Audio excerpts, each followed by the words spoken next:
Good afternoon. On behalf of Lisa, Riley, Megan, and their families, thank you for being here to celebrate the life of Robert Ralph Chapman. My name is Doug Lacey, and for over 24 years, I have had the privilege of knowing this remarkable man as a colleague, close friend, and, when he married Lisa in 2016, a new family member. Bob led an amazing life, cut far too short, with compassion, humor, dedication to his craft and colleagues, and a deep love of his family. Today, we celebrate Bob's life and reflect on the impact that he had on each of our own lives. I am sure you will learn things today that you never knew about him, and you will be heartened by the many ways Bob was loved and gave love back. A number of Bob's cherished family and friends would like to share their thoughts and reminiscences today. To start, I'd like to call up Brian Howell, Bob's longtime friend growing up and high school friend.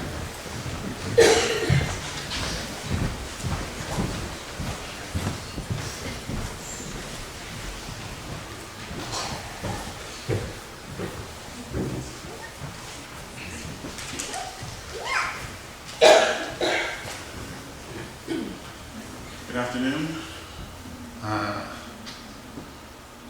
Just looking at, I'm from the Lower Mainland. I've been to Grand Forks a few times, and when I see what Bob has built here, all you people, it's amazing. And I think back to when we were kids. I knew he was a special guy, but I could have never envisioned this. So it's nice to be here. I'm very honored. I've written some stuff down, so forgive me if it's truncated or what. I'm going to try to get through this. This is a real tragedy, what happened to Bob. A life taken too soon. I know him since we were kids. Played Little League baseball together in Coquitlam, more specifically Millardville, where we grew up. It was for people who aren't aware, Millardville was a working class part of Coquitlam. A lot of French settlers, a lot of people worked at the mill along the Fraser River. And it was kind of a bit of a tough area. And Bob was, this wasn't reflected in Bob. Bob was always a kind, humble person. The Bob that I knew as a kid is probably the same Bob that all of you got to know. He didn't really change. He was kind, funny, witty, very funny.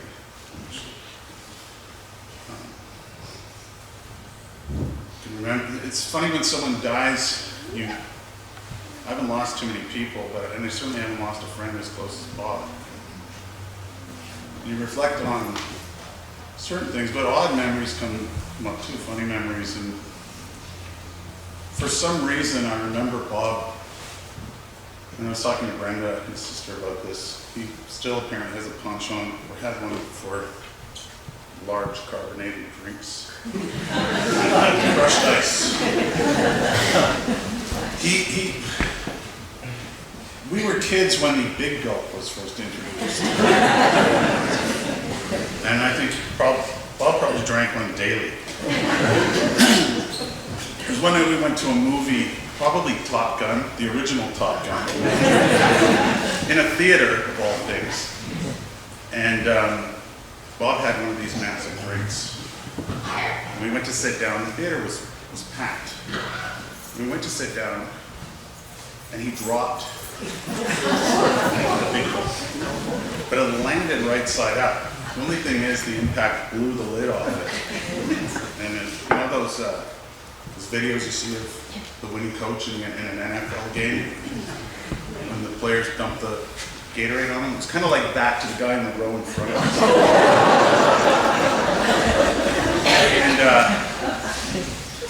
And like I said, this is the memory. This is the memory that comes back. Bob, and the guy was a pretty sizable character. Bob was recoiling in his seat doing this, and laughing. But he laughed for the first 15 minutes of the movie. And it's really, it's such a simple little silly thing, but it's really one of my fondest memories of him, and I think it speaks to his character. And he diffused the situation too. The guy didn't kick his ass.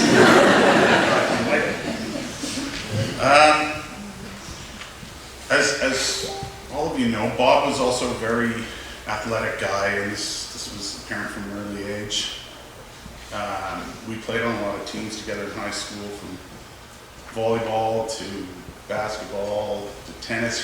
He was very active in the school community. He played badminton. He and I really bonded over tennis. We were doubles partners. We entered a lot of tournaments together, and would often play 8 hours of tennis a day.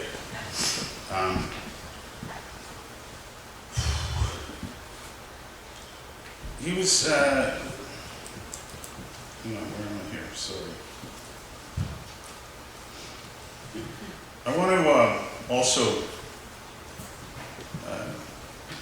mention that a lot of people from our past called me when this happened, when Bob passed. And these are people that Bob probably hadn't seen over 40 years. And there was this incredible outpouring. And Bob Chapman, who Brenda remembers very well, they grew up together when you guys lived in the apartment in the Largeville. Bob and Bob Chakowski hosted a radio show, well, we call it a radio show, but they used to do the morning announcements at our school. And they were extremely funny, and they called themselves Rockin' Bob and Ditto. And it's funny that Bob became a principal, because they used to take shots at teachers.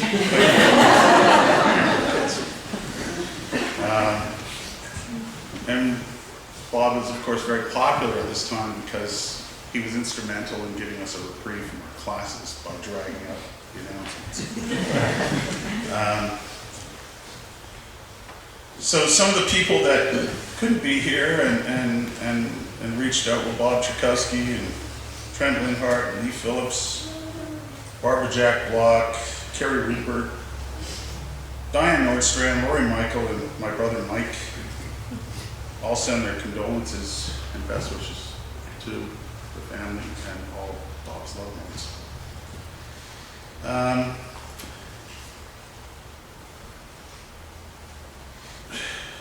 Our friendship really blossomed when Bob, once we graduated school, he graduated a year ahead of me, he was a year older.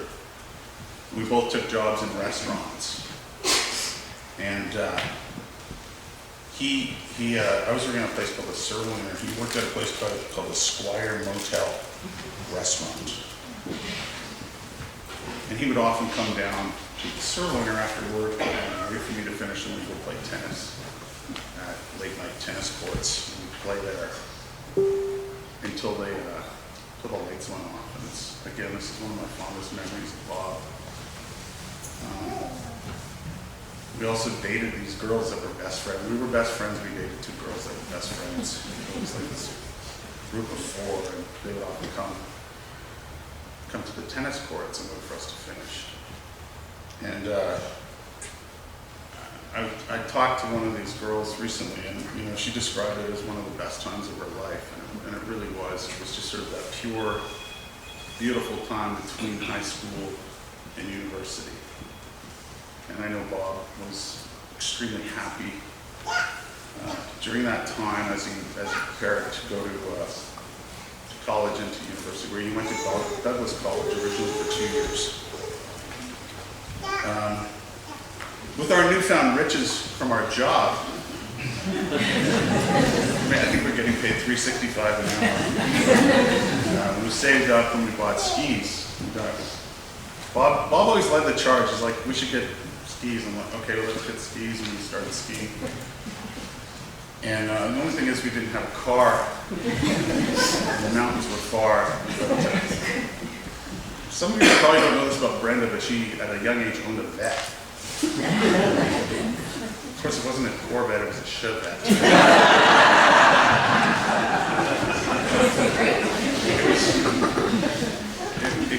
We love that car, and true testament to Brenda and Bob's relationship.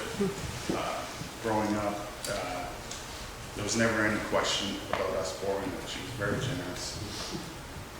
And Andy was there from that point on too, early on, and Andy always treated me like family, just definitely treated Bob like family. And Bob, I think, was very lucky to have such a positive male role model in his life at that time. And Andy's big smile is still there. Was something that I learned to love as a young guy. Every time we went in to pick up the car, we would greet him with a big smile and a hey brother.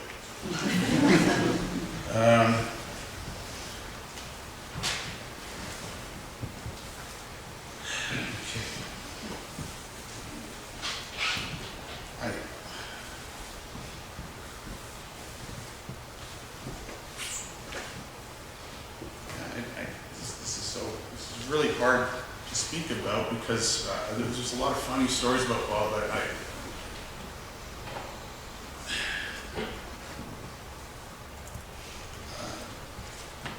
certainly didn't expect to be doing this. I thought maybe 30 years from now I'd be doing this. So it's with a heavy heart that I'm here, and I'm very grateful to have known him, as I'm sure all of you will. I think that's about it.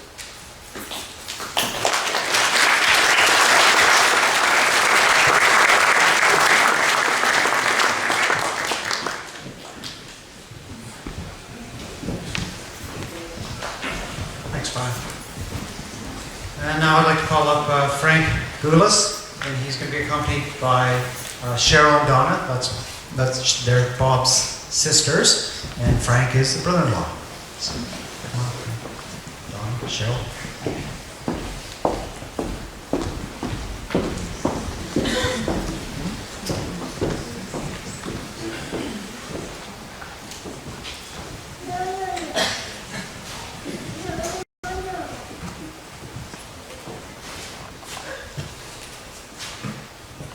Hello, everyone.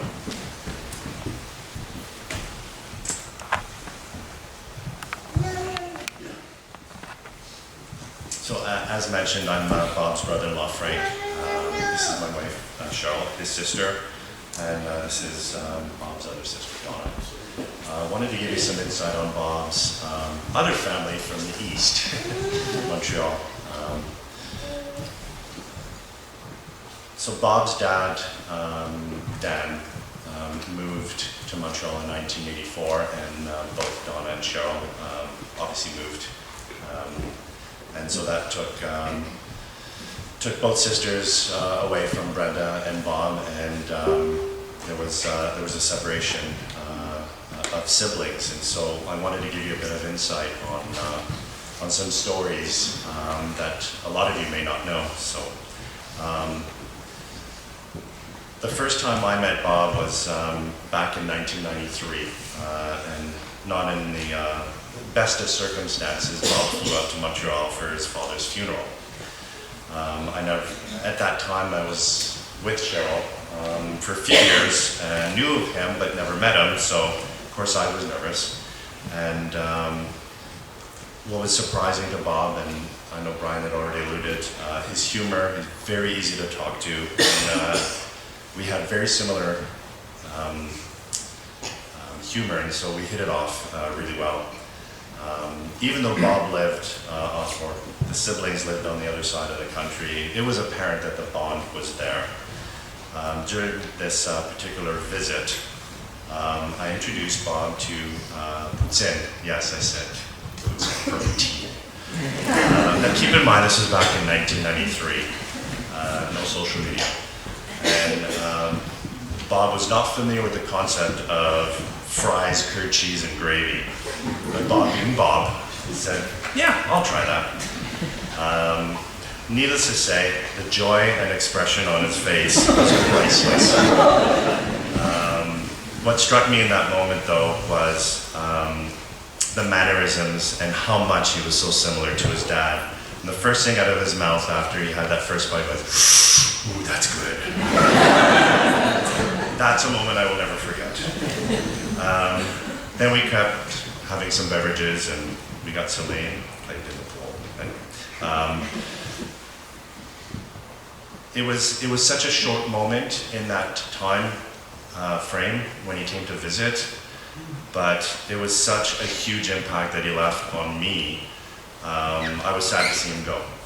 So I'm going to jump to 1996, when Cheryl and I had an opportunity to move to the West. So we moved to Calgary.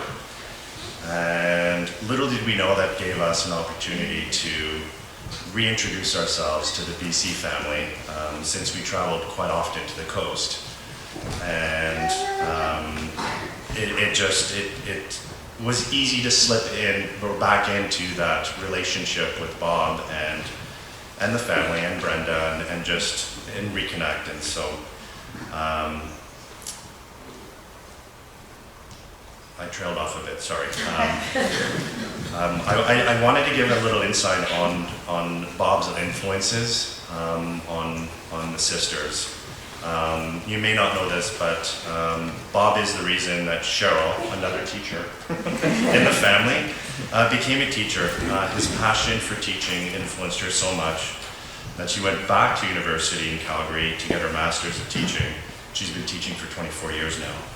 And certainly the stories of teaching and the complaining, thank you, Bob, for adding that to it. It's important to know that Cheryl was not the only influence he had for teaching. There's got one of his favorite nieces, Braylon, got into teaching because of Bob. So again, the influence that he's had on so many people and the lives he's touched. So during, between 1996 and since this past last summer, the memories of the visits, floating on the Kettle River, and of course burning my legs like lobsters. Bob never letting me down on that, even till this past summer.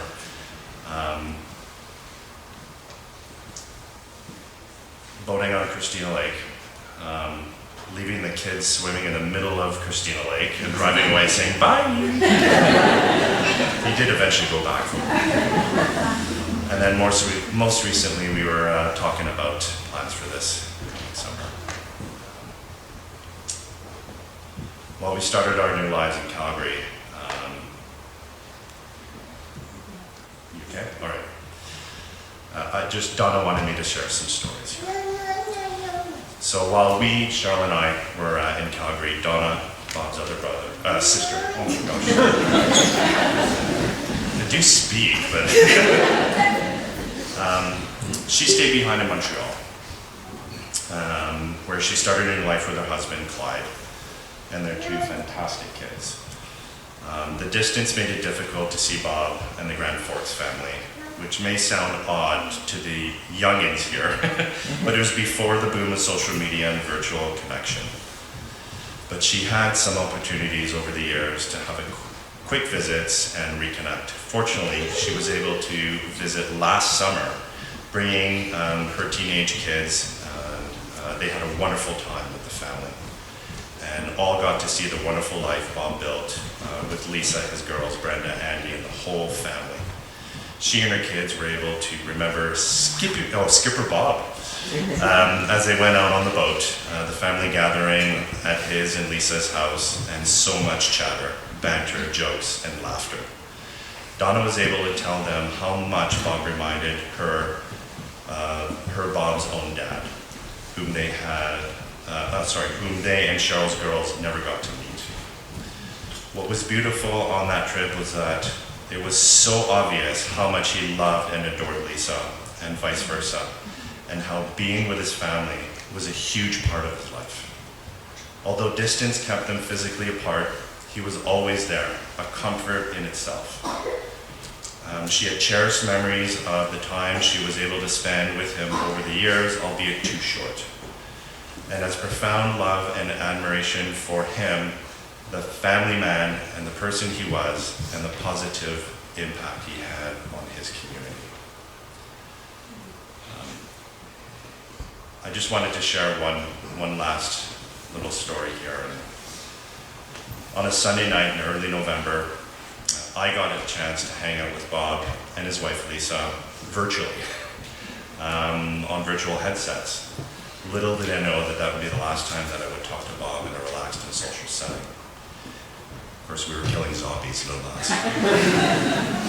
And Lisa always seems to win these games, so it was too fast, too soon. We lost an incredible person. Bob, you've lost it too early. But the impact you've had on our lives, friends and family, will never leave us. We will miss you, brother. Thank you.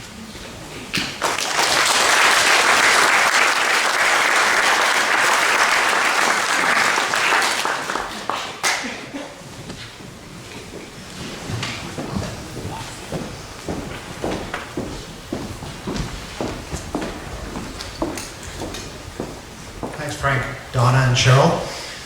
I'd like to call up Sean Lockhart, Bob's longtime friend and school district colleague.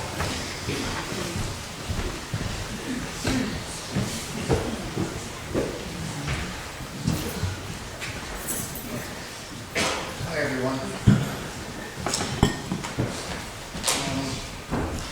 Let's grab this so I can be comfortable. So I'm usually the wild card in the group here. Some people don't want to tell you about.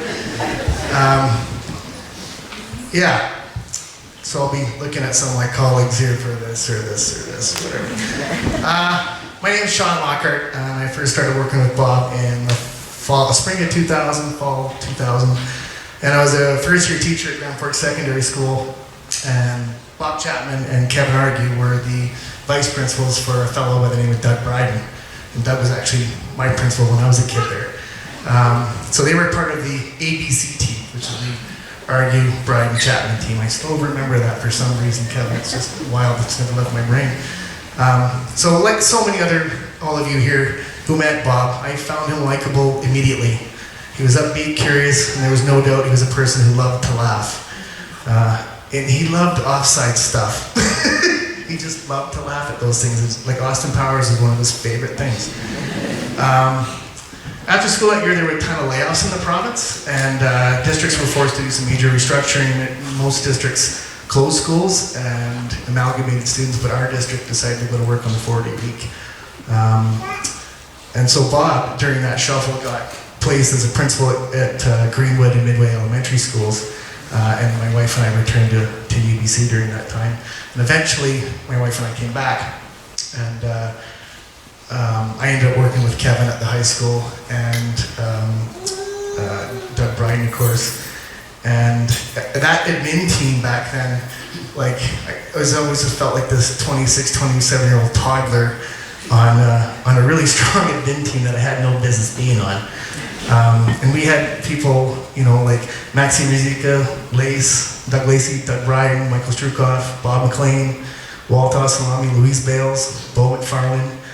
And as years went on, some members retired, some moved district, some moved districts and returned.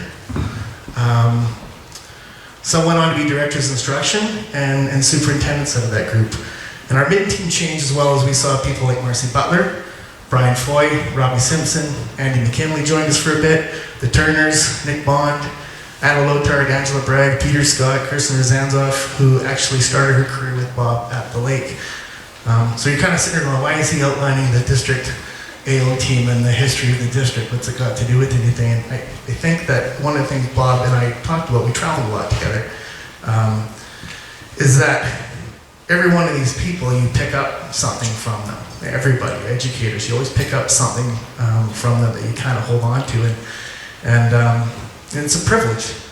And over the 20 years, I'm trying to think about what I would say to describe Bobby, and he was resilient.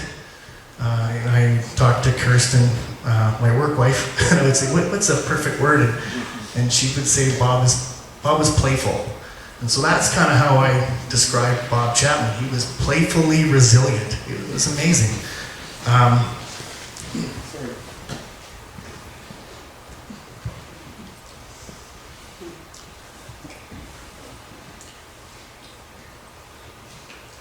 No matter what, he would choose to find like a silver lining in anything. And I know that he felt perhaps some people saw that as a weakness. But I saw it as a strength.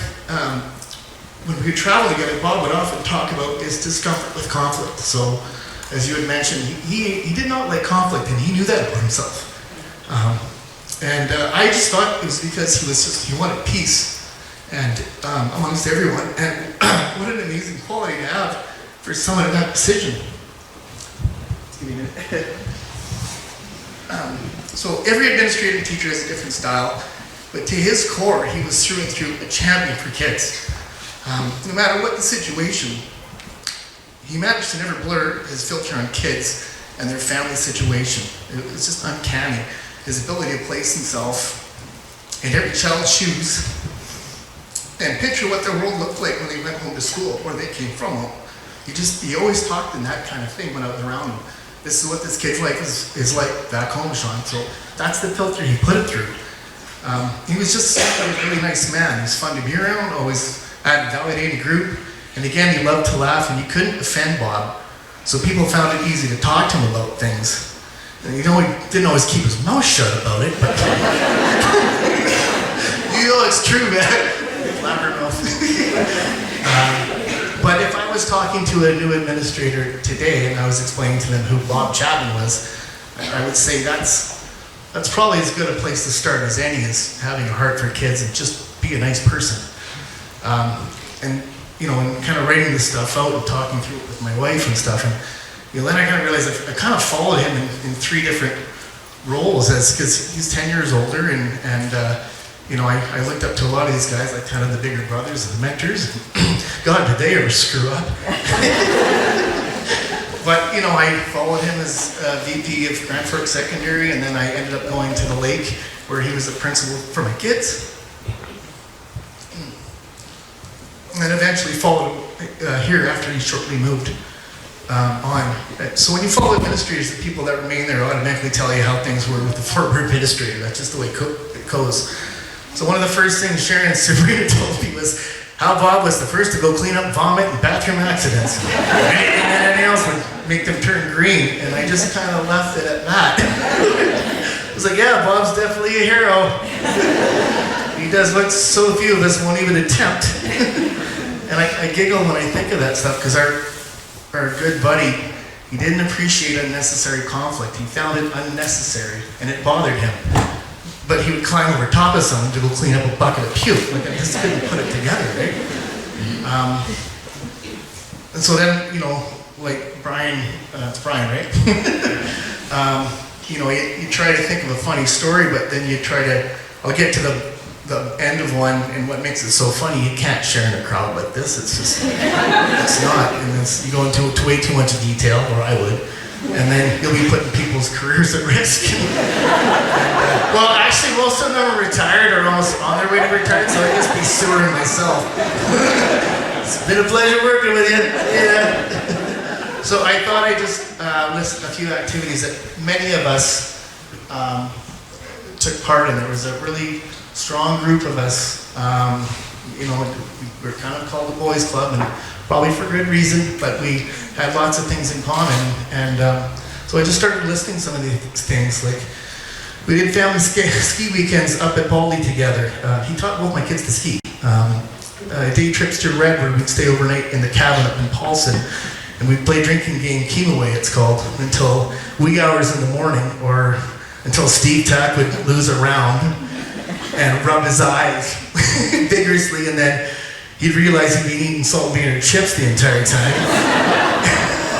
Bob loved that story. He always told that story about Steve rubbing his eyes and salt and vinegar chips. He was always in awe of Steve's tax abs, which was so weird. Steve, are you here? Show us your abs. He just would never stop talking about it.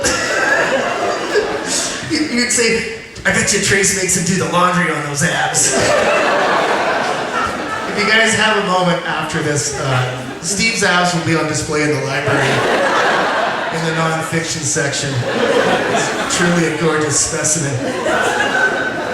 We celebrated kids' birthday parties together. We celebrated each other's birthdays together. We went on summer Mariners trips together to watch baseball games, and we'd watch Lacey be super uncomfortable in heavy metal bars in downtown Seattle. Doug Lacey doesn't like death metal. I don't know if you know this. He likes cool, rich jazz. We did overnight fly fishing trips and drifted the kettle in both countries. Some years we would camp at Nemo's 16 acres, or we'd stay at my parents' place on the river and make a bonny out of a wood trailer and old tarps. Some trips we'd wake up and we'd have a coffee with my dad. And we'd watch Stewie throw up all over my mom's flower bed. The bonny can be very dehydrating, just so you know. It's not that he's a lightweight. We did Christine Lake bass fishing trips together and watched Lacey sink huge jig hooks into rich people's boat canvases. Bob always liked when I teased Lacey, but he liked it even more when Lacey would just fire right back with all he had. It was truly awesome. He would laugh so hard, as you guys know at the stories, that he would start the cry laughing and the wheezing and and then when he'd do that, then he would just set the rest everyone off laughing at him, cry laughing. It was just this wicked, cyclical, terrible moment. We helped each other with moving, getting firewood, even house rentals. We boat camped at Christine Lake. We literally bought boats together and we sold each other boats. It was just like a boat-a-palooza. Shared hotel rooms, traveled together for concerts, comedy shows, chapter councils, and dozens of Pro D trips. We played hockey together. If you weren't on Bob's team and you scored too many times on him, Kevin Argy would take the puck end to end and run over Team Blue one by one with the puck. And then we would send out Steve Tack and his abs, and that would end. Trifecta, Steve's abs, 3 times in the eulogy almost. We rode, biked, and golfed together. The smarter ones in the group, they played trivia and Scrabble together. Over the span of 20 years, a core group of us did pretty much everything together. Those are all very fond memories I share with many people in this room. And I'm thankful to be a part of that. So it's hard to reflect on them knowing Bob isn't going to be here to rehash them over a pint. It's really hard. So this last part here, because I'm going to keep it quick, there's some good speakers coming up. This doesn't have a whole lot of flow to it.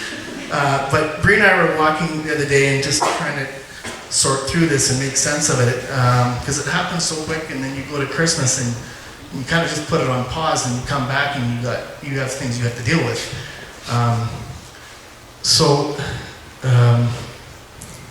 Hang on, sorry.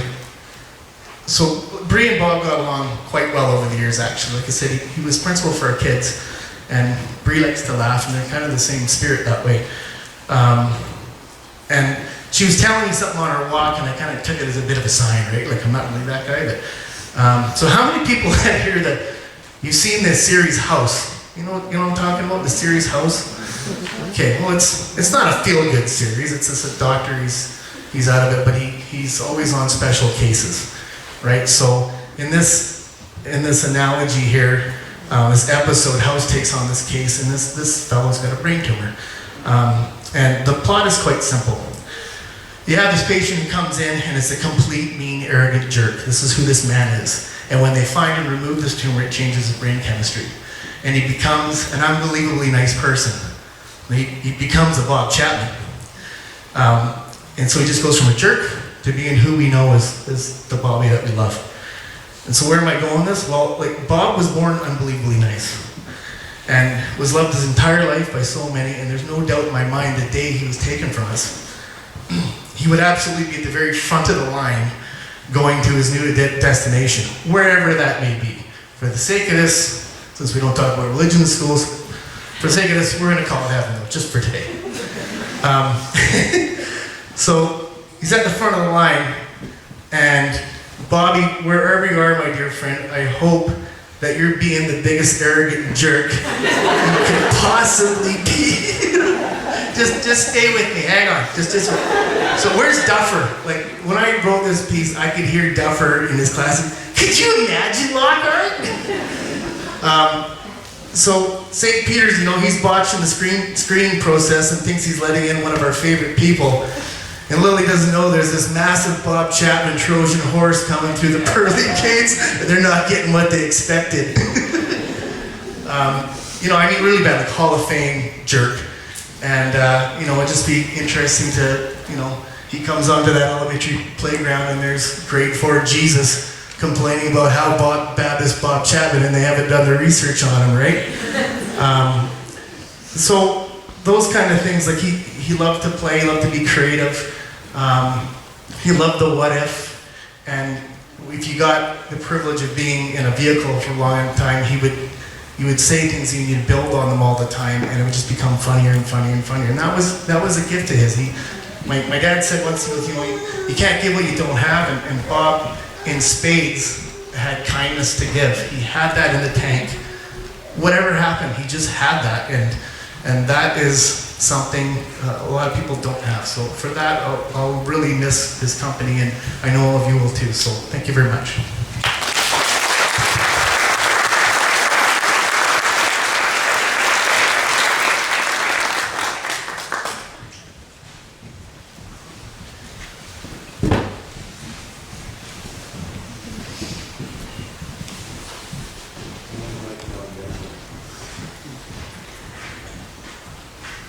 Okay, I'd like to call Nita.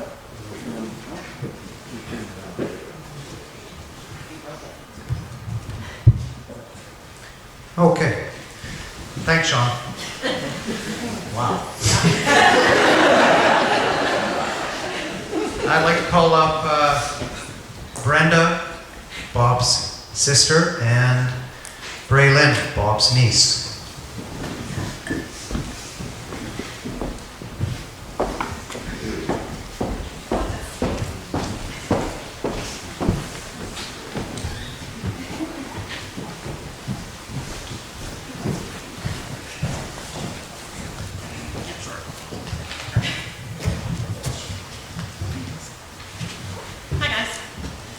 Since like grade 12 with Romeo and Juliet, so it's been a while.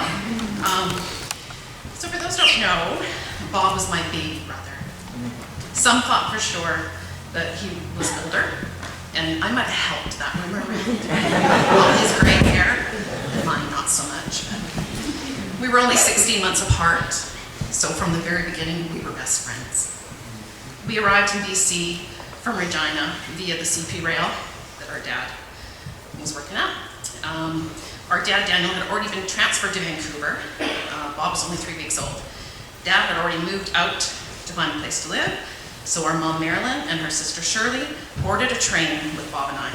This was the first time either of them had left Saskatchewan, so we always can imagine how scared and excited they were. Luckily, Bob and I were already well behaved, so we arrived safely and alive. Life goes on, and Mom and Dad decide to part company. Bob would have been about 3. Instead of going back home to Regina, our mom decided to stay in BC and make her own way. Bob and I often talked about how brave our mom was for staying. A bonus of Mom staying was that Bob and I were able to see our new baby sisters, Cheryl and Donna. And we have enjoyed a loving relationship with them and their families, and are so lucky to have them in our lives. We eventually made it to Coquitlam, where our most favorite childhood memories were made. As it was just the 3 of us for a while, Bob and I loved playing games together, while Mom did as much hairdressing as she could.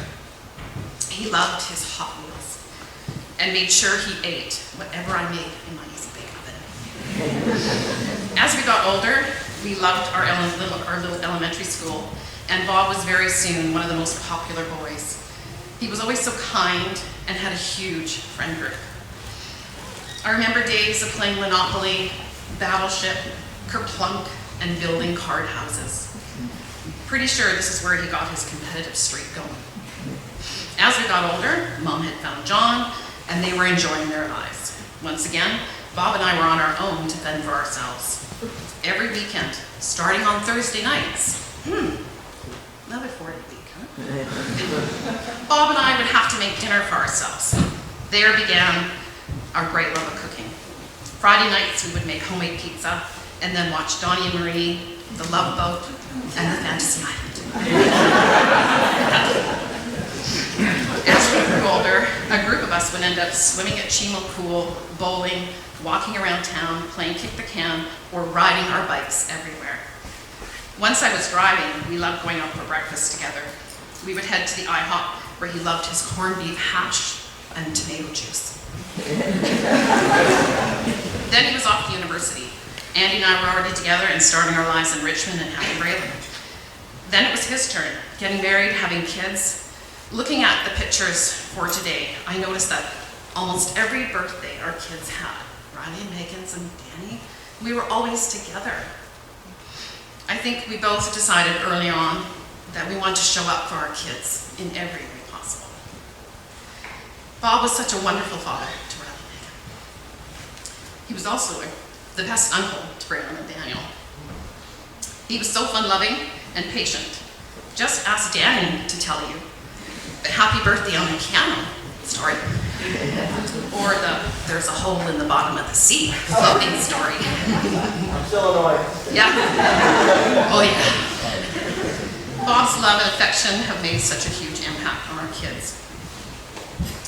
The last 10 years have, I think, been the best. Our kids have grown into wonderful humans and are flying on their own. You guys are so good. Bob and his new bride Lisa were so happy. A little too much PDA for the kids. But as Lisa said, get used to it.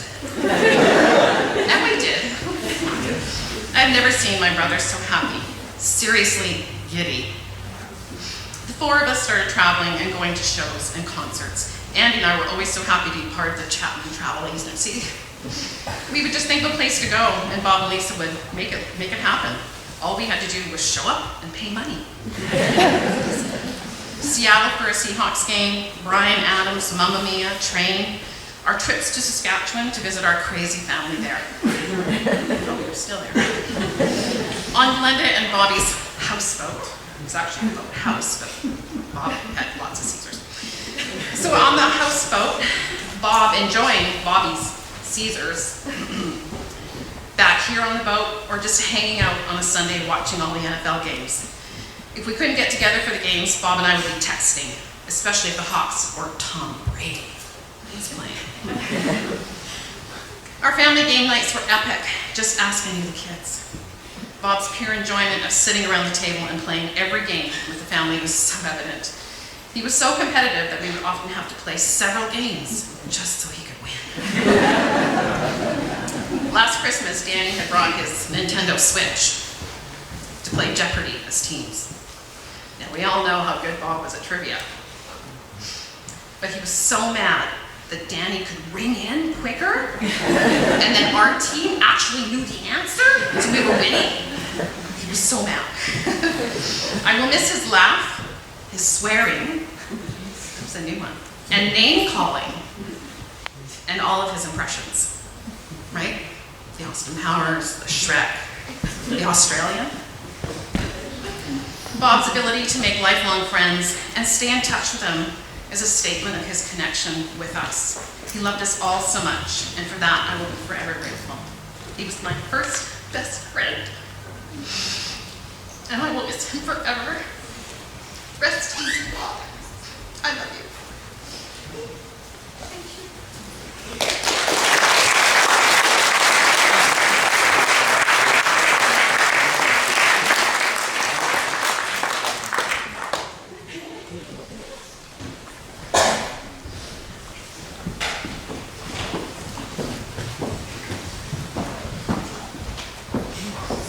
That was beautiful.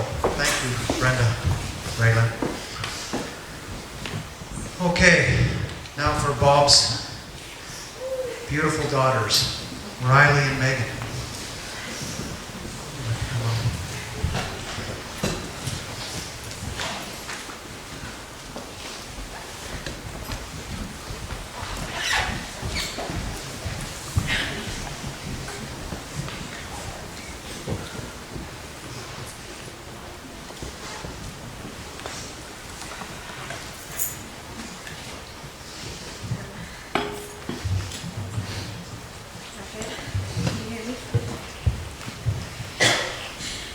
Brenda said to me last night, she said, "Thank God I'm going before you." Otherwise I won't be able to get my speech out, so thanks, I guess.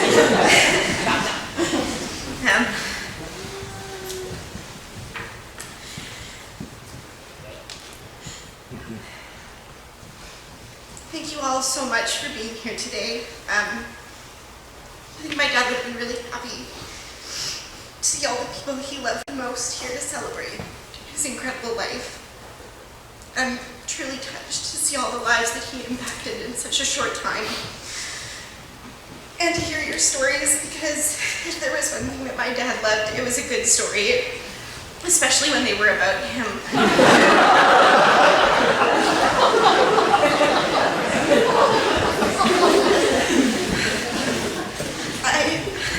I had planned to write this really early and then practice it a lot so that I wouldn't cry. But I had a really hard time putting pen to paper because I wasn't sure I could find the words to express how much,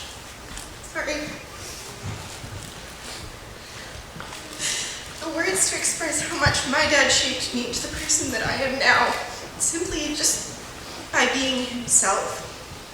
You know, he was hilarious. I think he was the funniest person I've ever met. And he was sarcastic and competitive in the best ways. You know, games were so fun with him because he always took it too far.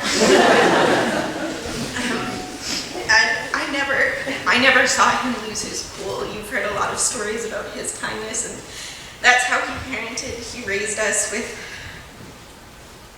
patience and compassion, and he threw himself into our hobbies, and he listened, he participated. I remember once I was really into the Hunger Games, the book series, and my dad was driving me to Vancouver, and I dissected the books for 8 hours, and he let me.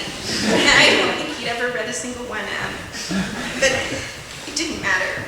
You know, those are the things, those moments are the moments that you remember at the end of the day.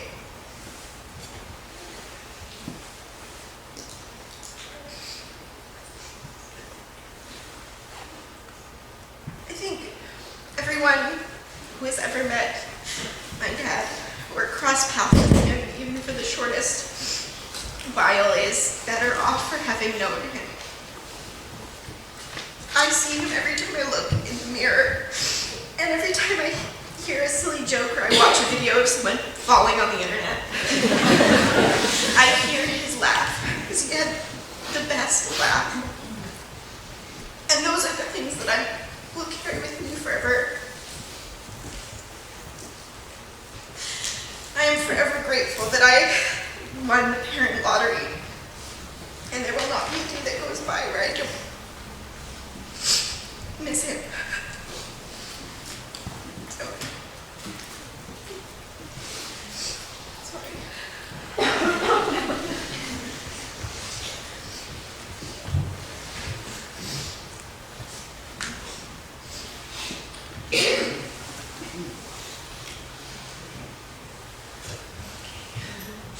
I have to go after her.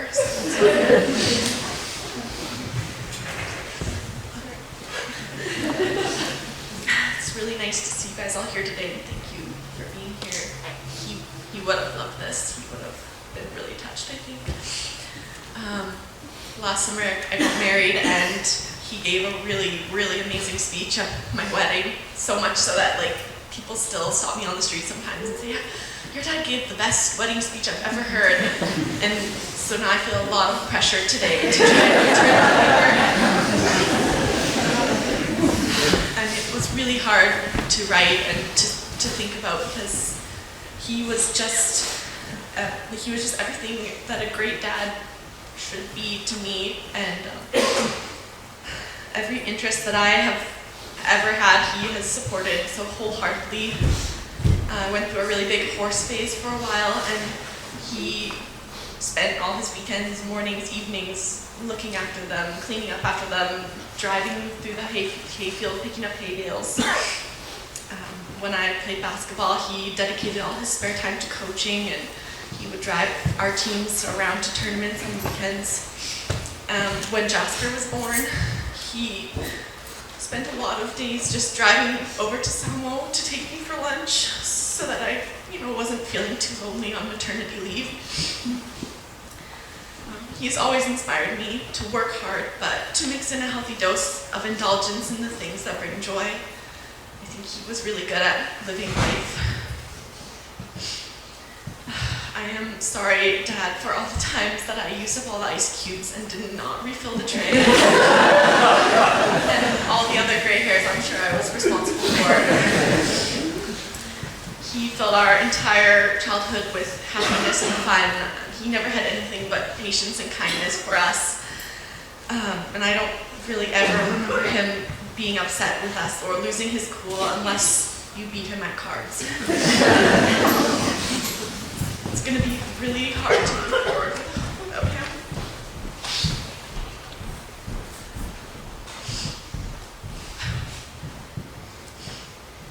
I've picked up the phone to call him many times in the last month before I remember that he's not going to answer. You are so loved by so many people, and I know your memory and your spirit will live on with us. I wish you could be here with us all. I'm so thankful that I got to have you as my dad, and my friend, and my supporter. I miss you, and I love you.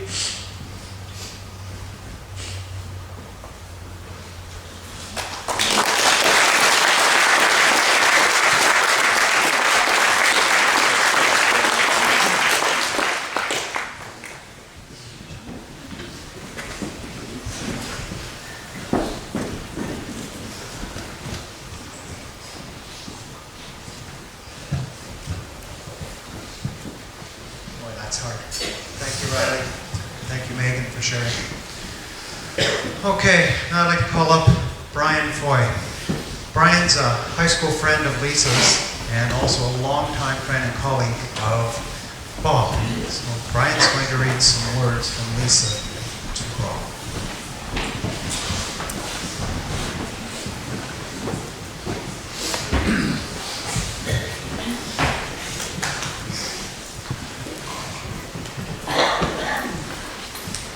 Good afternoon, everyone.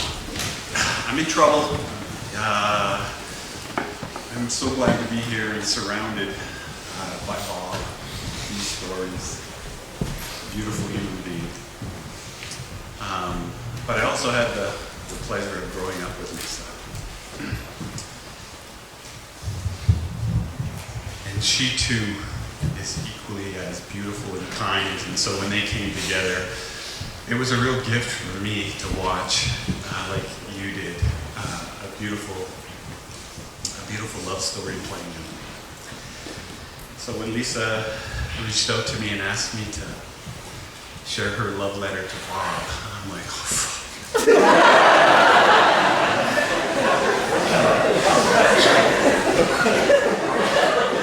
Better be good, Brian.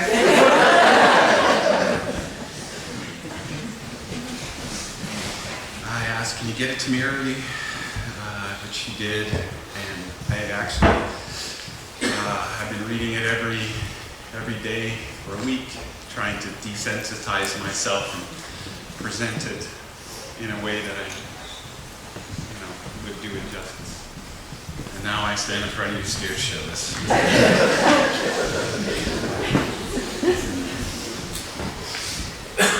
Yes, I said shit in elementary gym. little inside for the administrators in their room. All right. A love letter from Lisa to Bob. Dearest Bob, before I met you, I'm not sure I believed in soulmates, but there is no denying that we are truly soulmates. To say that you are the love of my life is an understatement.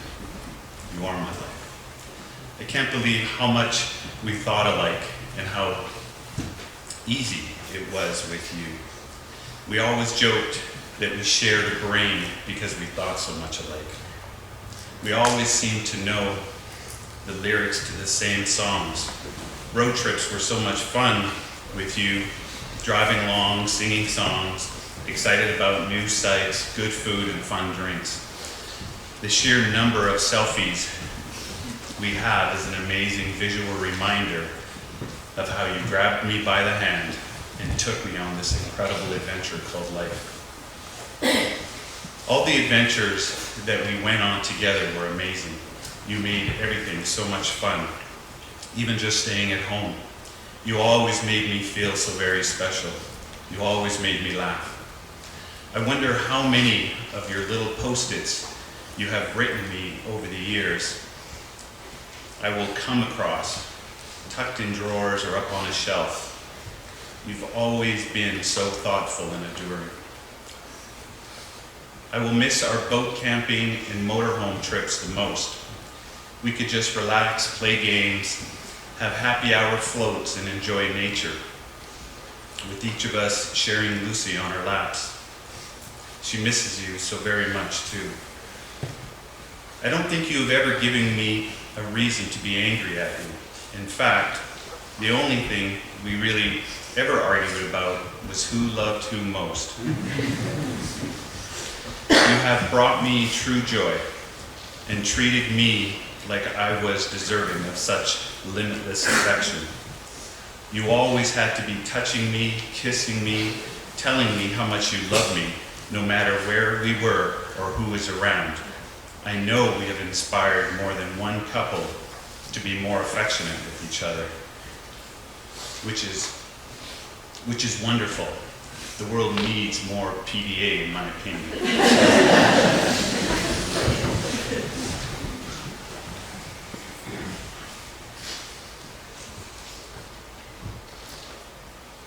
You never let a moment go by that I didn't know I was loved wholeheartedly.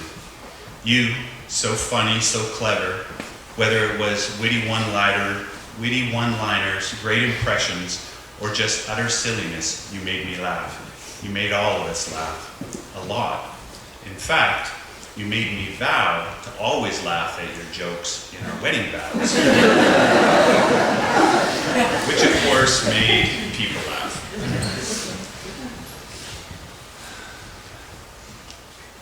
Another thing we had in common was the dream of living on water, and we had that for a while. Nothing was better than sitting in our chairs on the dike watching the river flow by. When it became apparent we were to lose our dream home, we managed to turn lemons into lemonade, and we built on the golf course. Oh, our beautiful home we built together. I can't believe you don't get to live in it. Not sure how I'm to live in it without you, but knowing you lovingly touched every square inch of it and put your whole heart into making it perfect for us gives me comfort and a sense of peace. I tried to turn around my sadness that you only got to live on the golf course for a year to the fact that you got to live on the golf course for a year. I feel like I want to keep golfing because nothing would make you happier. But oh my, how will I ever read the greens without you? I'm glad you had a few really good rounds this year. Your smile when you got to go golfing, or how you would text me when you're on the 9th green so that I would come out and blow you a few kisses. Are going to be some of my best moments. We didn't even get 10 years, which in a lifetime is just a drop in the bucket. But those were magical years.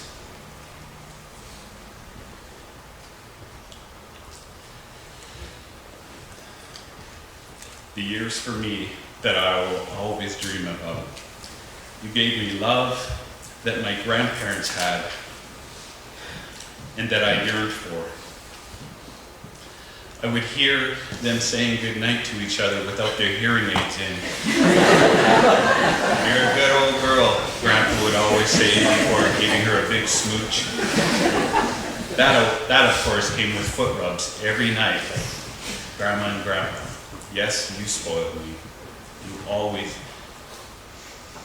and I always knew I was the luckiest woman alive. I know you will be in peace, knowing our amazing children are so capable and just really good people. And you will watch over our precious grandchildren. Oh, baby, I found you too late and lost you too soon. But we were able to blend a beautiful family and have a love greater than most will know in a lifetime. I'm really struggling to believe you are gone. It doesn't seem possible or real.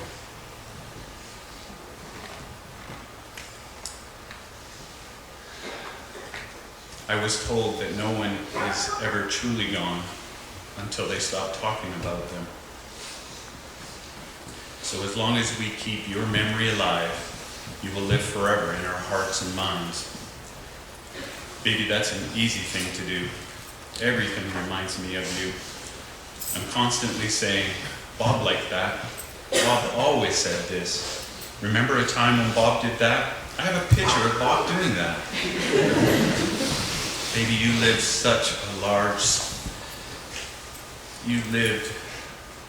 such a large scale. There will always be an abundance of loving, funny, exciting memories to last a lifetime. A life I now live for the both of us, with you forever in my heart. Love, Lisa.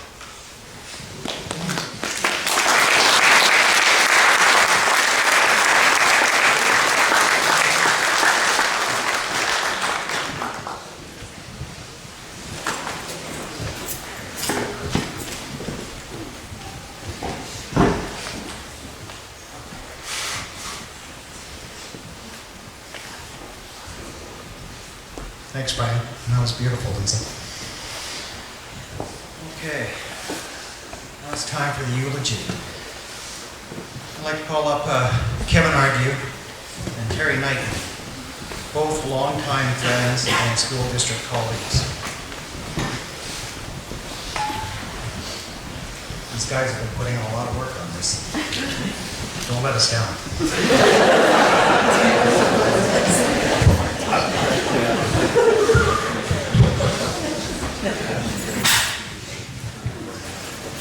Following Brian's lead, I'll just start off with saying bastard.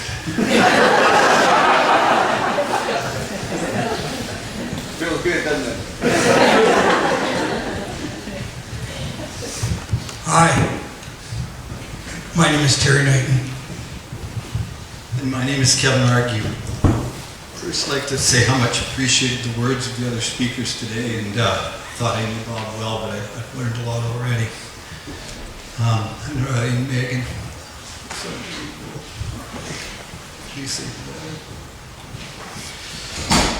So Terry and I have been working hard at this and reading a lot, and Ryan said something really well that I think fits Terry, is that we've read this enough to try and desensitize it so we can get through it and do our best here. Lisa, just want to say how much of an honor it is to be asked to do this for our friend Bob.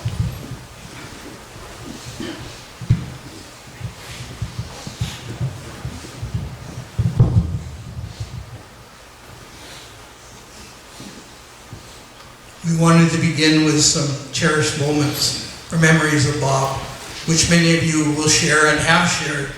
And it was when you walked into any room. What did you experience? His warmth, his smile, a funny greeting, his cheerful voice, his laugh, his positivity, and his humor.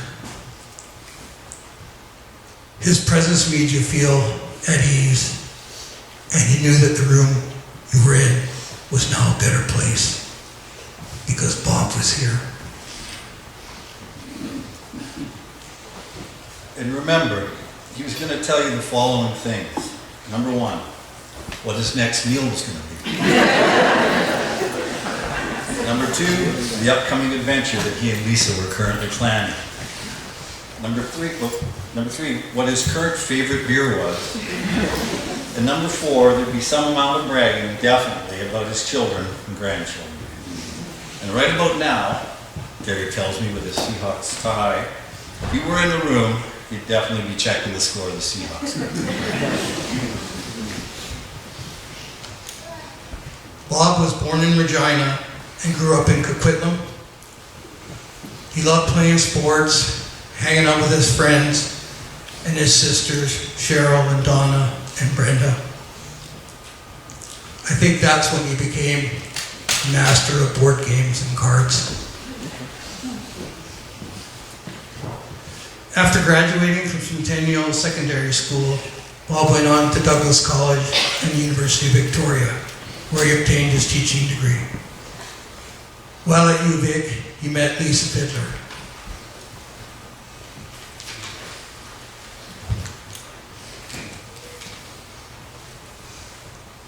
They were married soon after graduation, took teaching jobs in northern BC in the remote town of Telegraph Creek. It was here that they started their family with the arrival of Riley.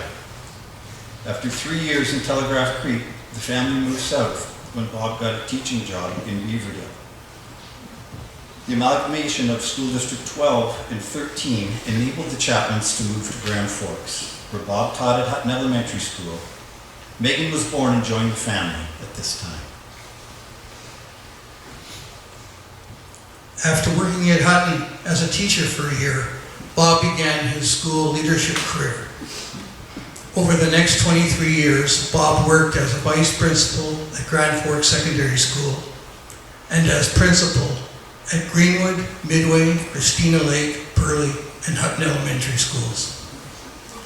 Bob had such a profound and lasting impact on so many children, families, and colleagues across the boundary. If you spent any time with Bob, you knew he had many passions. Family. Family was always a pillar in Bob's life. Whenever Bob talked about growing up, his mom and Brenda were at the heart of his memories. Telegraph Creek was an amazing experience that also had its challenges, not the least of which was being separated from family, so they started their own. When they moved to Grand Forks, Bob and Lisa were intent on creating their own little house on the prairie.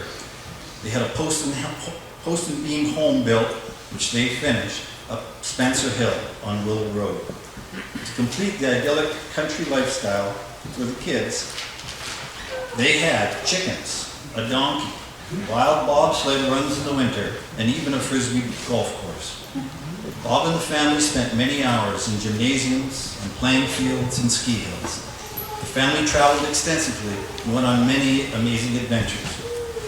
Bob reconnected with his sisters Donna and Cheryl and her husband Frank at this time. We were so happy when Bob and Lisa Thatcher started dating and then got married. Over the past 9 years, Bob's focus on family remained a pillar in his life. Bob and Lisa, with grace and love, brought the Chapman and Snook families together. Megan, Riley, and Levi, and Bob and Lisa's grandson Jasper, along with Brendan and Kendall, Devin and Aaron, and Bob and Lisa's granddaughter, Presley, along with Louise and Bill. Oh boy, I just missed the whole line. Oh my gosh. Connected, I've got to back up, I'm so sorry. Megan, Riley, Levi and Bob and Lisa's grandson, Jasper, along with, I'm so sorry, Brenda and Andy, Braylon and Danny, connected with Alicia, Brendan, Kendall, Devin, and Aaron, and Bob and Lisa's granddaughter, Presley, along with Louise and Bill, Diane and Arner, Jalen and Nicola. Bob and Lisa prioritized family gatherings at Christmas, throughout the year in Kelowna, and at the lake compound in the summer. Classic Chappie though, he wished he'd bought a bigger pontoon boat to carry the whole crew. We flipped and Terry had to do that section because it was the hardest one. Education. Bob was a compassionate educator. There were no limits to what he would do to make his students, staff, parents, and colleagues feel that he had their best interests at heart. He could make the most upset child smile. That was just his way. As a school leader, Bob carried the weight of the work heavily and quietly. That amazing mind of his was masterful at resolving a difficult situation so that everyone involved knew Bob cared deeply for them and that they'd been treated fairly. Bob had a huge impact on the students and enriched their lives in many ways. Upon hearing of Bob's passing, a former student in Telegraph Creek stated, "This man saved my life."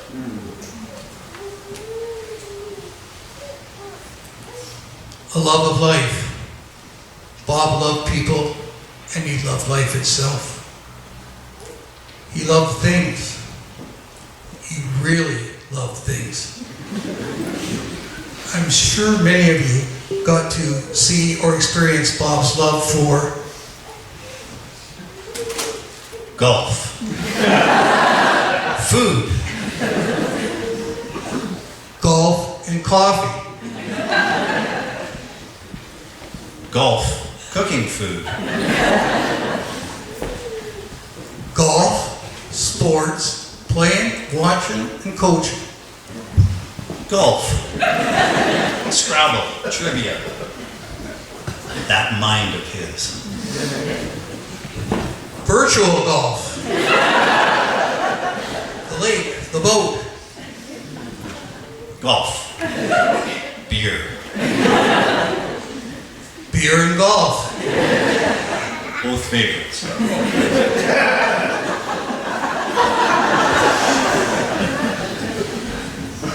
That was the one line we were supposed to say together. Just back us up a little bit. Just take it back. Beer and golf.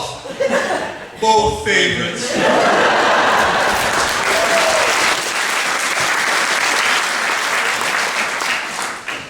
All in all, Bob found joy in the grandest and the smallest of things. That was Bob.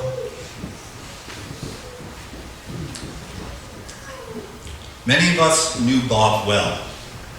Or did we? There are some little known facts about our friend, Bob Chapman. Did you know? Bob had a big heart, but the smallest bladder in the boundary. He knew the location of every public bathroom from Grand Forks to Vancouver. Stop at many of them. Bob kept bacon grease in his freezer for the next time he's going to have eggs and toast.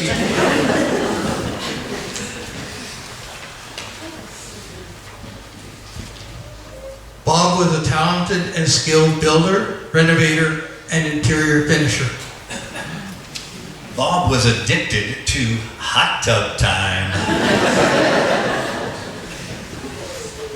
He was Uncle Fiddy to his nephew Danny. As we've heard often already, Bob quoted endlessly from the Princess Bride movie and Austin Powers. My name is Inigo Montoya. You killed my father. Prepare to die. Yeah, baby, yeah.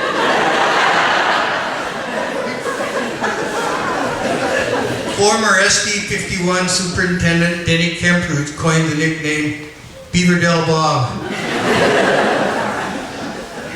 The man knew trivia. Any trivia and all trivia, and he beat you.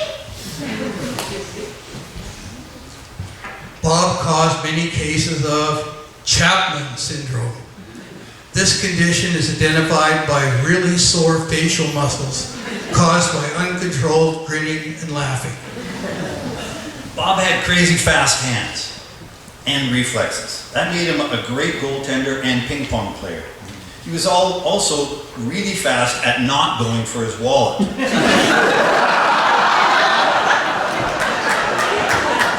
That is, until he met Lisa. When they got together, somehow things changed. We still don't know how you did that.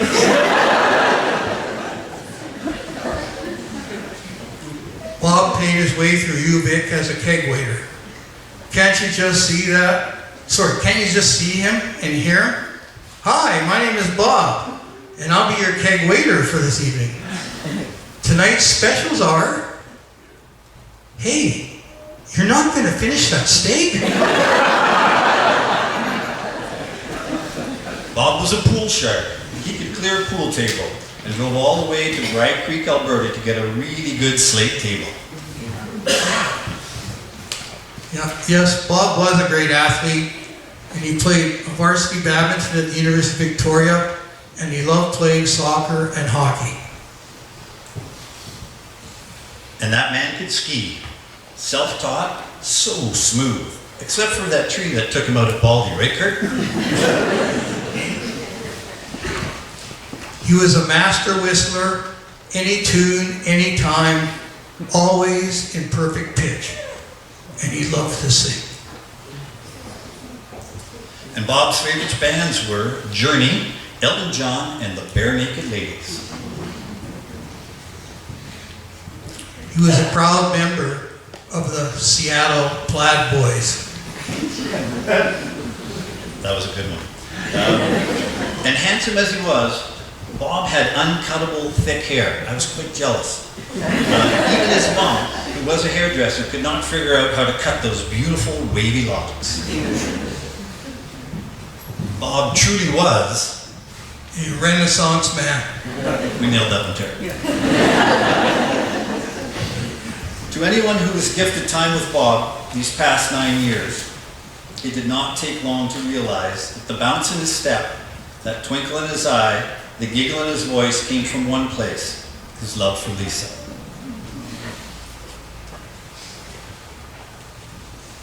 Lisa became Bob's world. Besides family, neither of them needed anything or anybody else. For Bob, the joy of days on or at the lake, attending concerts, and traveling were based on one critical ingredient, that he and Lisa were together. Bob was happy, so happy.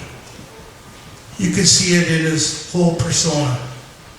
Lisa, you were his everything. Thank you for coming into his life.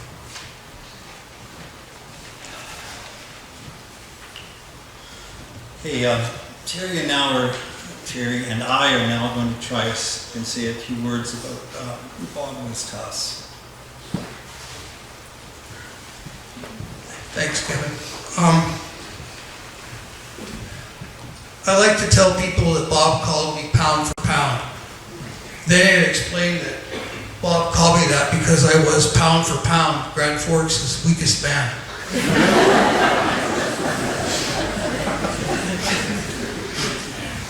That came from not helping much when every time we moved.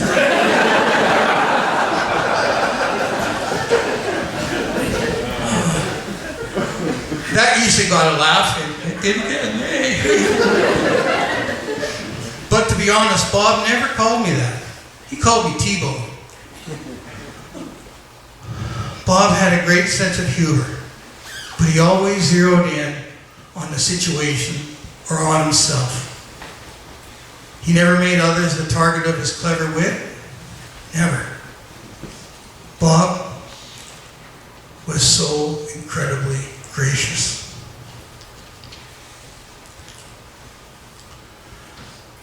I'm really going to miss you, Bob.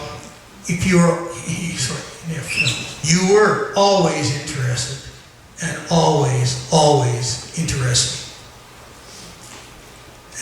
You were so humble, but you were so impressive of a man. And Bob, you were a joy to be with. I can see our next road trip, maybe just driving out to Greenwood on a sunny day for a coffee in that sweet convertible of yours. Or driving down the Republic on a Thursday evening for a meal, a good pale ale, and trivia. We'd be talking all the way, throwing compliments at each other, bragging about our kids, and sharing our dreams for the ones we love. It would be a great time, Bob. Hanging out with you was always a great time. Bob, I feel so cheated that you're gone. But I feel so blessed to have had you in my life. So long, my dear friend.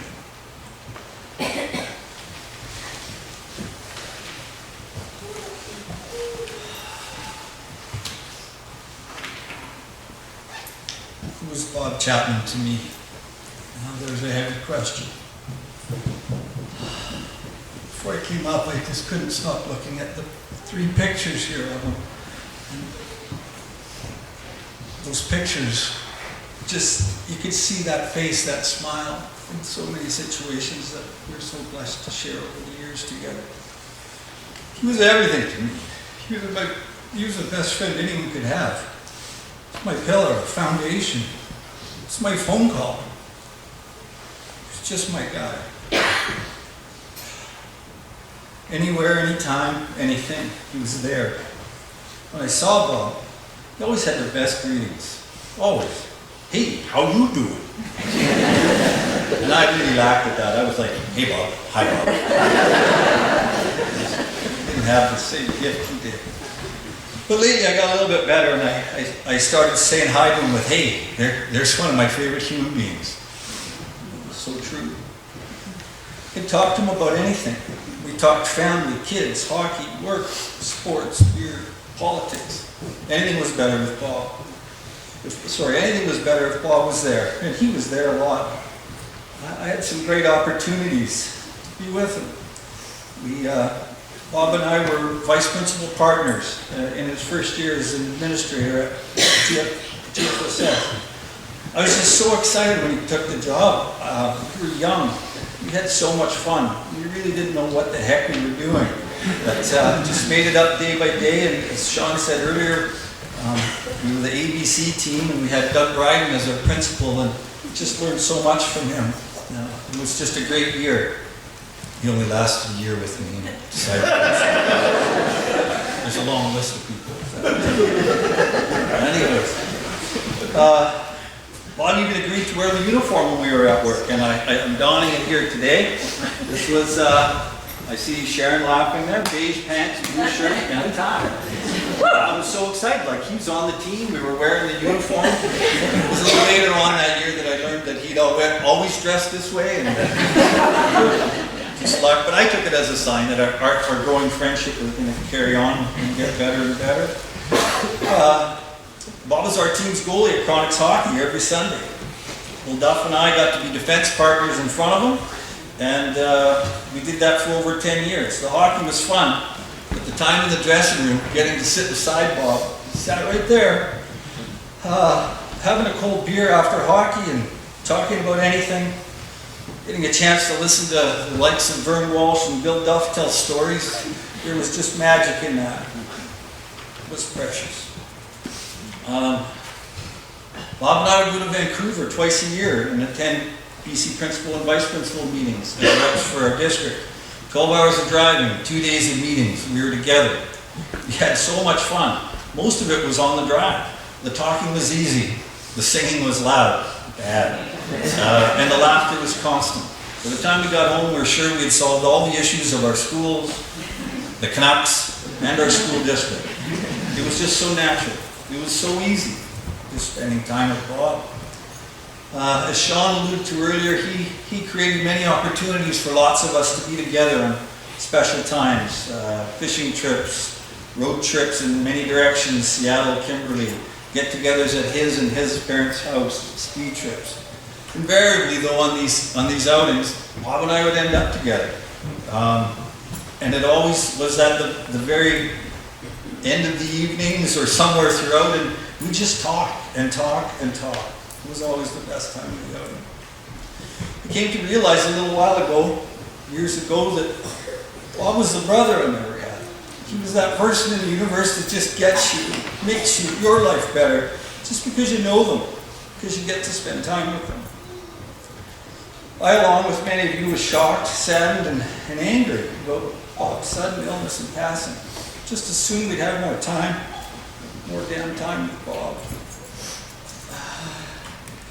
He had just been so happy and so in love. It was so nice to see him these last years that way. Cheers for being my guy. Love you, Bob.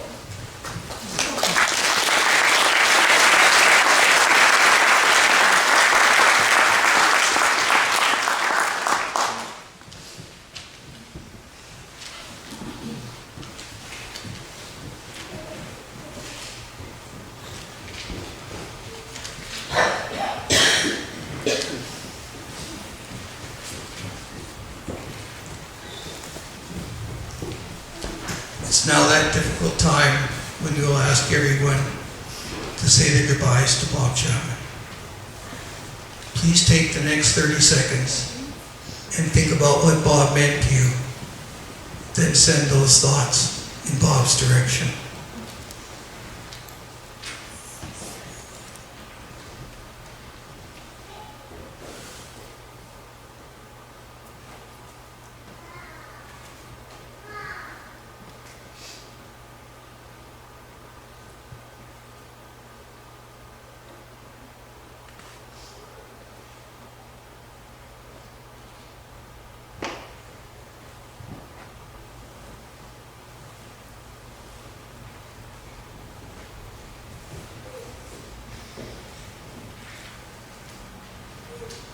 Lisa and her families are going to need our support in the days, weeks, and months ahead.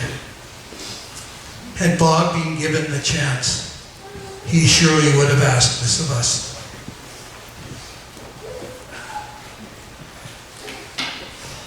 We will not have another Bob Chapman come into our lives. He was one of a kind. The whole universe exists where once was the shining light of this beautiful man. How privileged were we for the gift of sharing time, laughter, friendship, and love with Bob Chapman. We all love you, buddy. See you on the other side, and you rest in peace.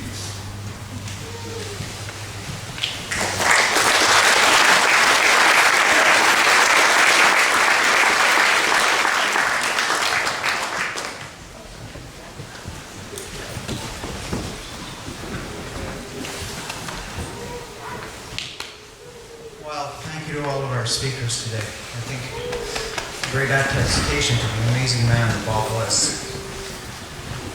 Lisa and the family invite you to stay after the slideshow to enjoy some refreshments found out in the hall, reminisce together, and to please write your thoughts and memories to Bob on the memory wall. Tomorrow I'll be serving coffee and tea at the serving window in the hallway as well. Finally, to end our goodbye to Bob Ralph Chapman, I would like to read a poem by Henry Scott Holland. Death is nothing at all. I have only slipped into the next room. I am I and you are you. Whatever we were to each other, that we are still. Call me by my familiar name.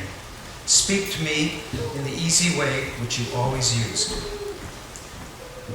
put no difference in your tone. Wear no forced air of solemnity or sorrow.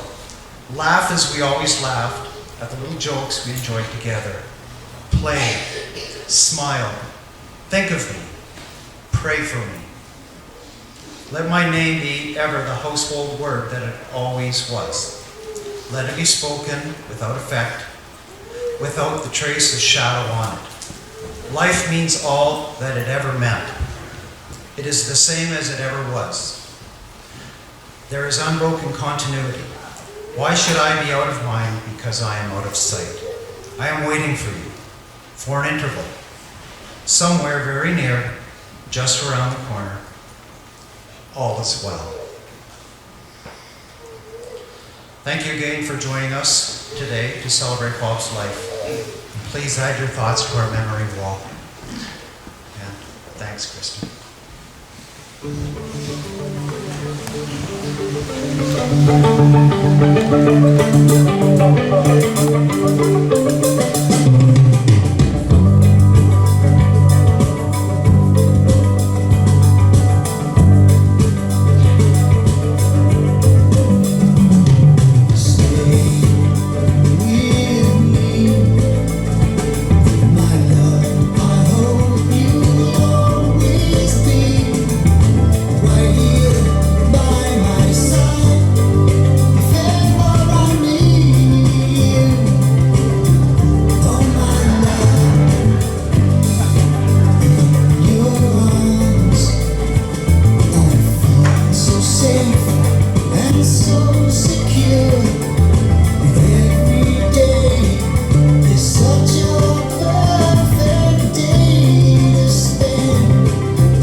But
And will you find me when the tide decides that I gotta leave? Now something inside me is breaking, but something inside says there's somewhere better than this.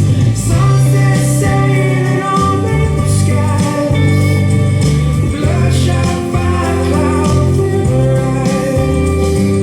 I can't say what I'm about to believe, but if God made you, He's in love with me. Sunset sailing on April skies, bloodshot fire clouds in your eyes. I can't say what I'm about to believe, but if God made you, He's in love with me.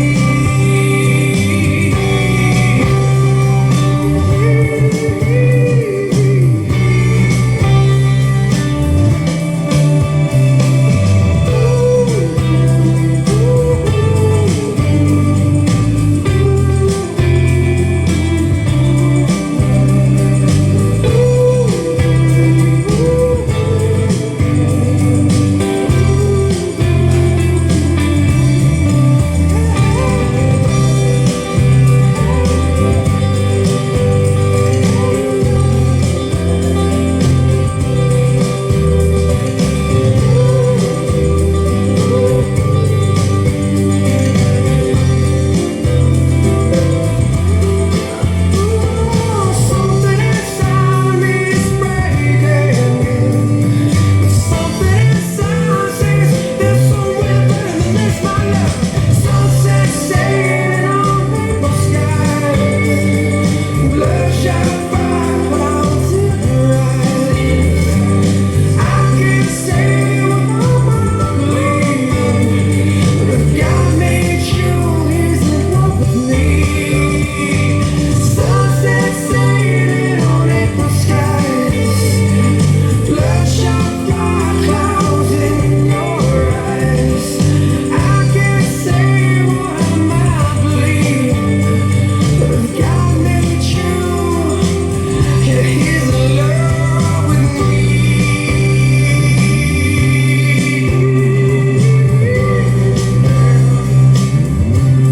He's in love with me.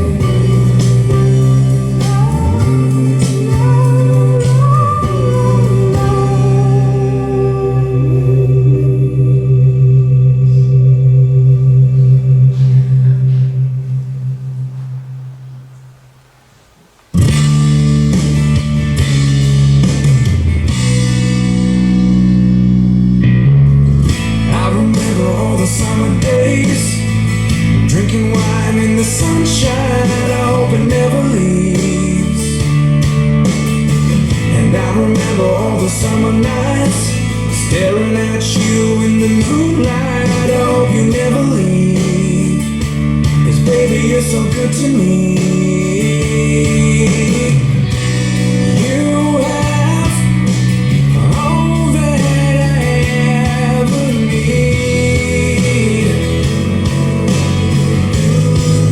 It's easy to love you, so easy to love you. You know it's true. The best part of being with you, to know you're with me. It's not so hard to say. It's easy to love you.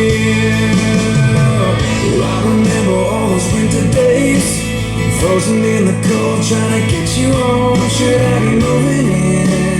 We could be together then. Remember spending all those winter nights, staying inside by the warm fire. Yeah, you gotta know that I can never let you go. You and I have the rest of our lives to see. It's easy to love you, so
Sitting there hoping it would never end, 'cause this is meant to be.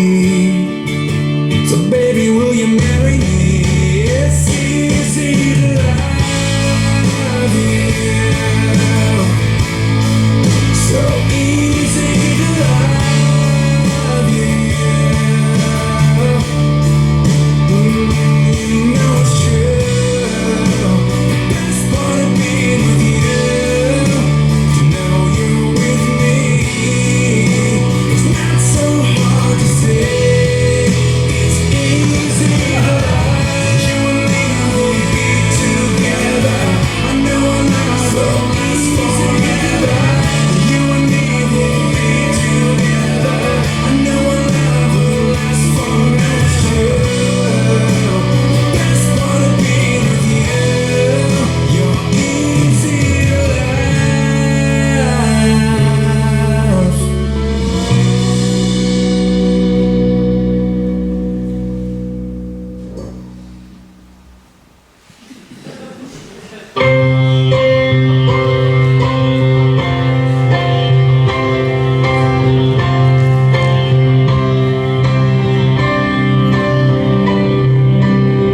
When it rains, it pours and opens doors that flood the floors. We thought would always keep us safe and dry. And in the midst of sailing ships, we sink our lips into the ones we love that have to say goodbye. And as I float along this ocean, I can feel you like an ocean that won't seem to let me go. 'Cause when I look to the sky, something tells me you're here with me. And you make everything alright. But when I feel like I'm lost, something tells me you're here with me. And I can always find my way when you're here.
Thanks everybody for coming. Refreshments on the side. Memory won't work, please. Thank you.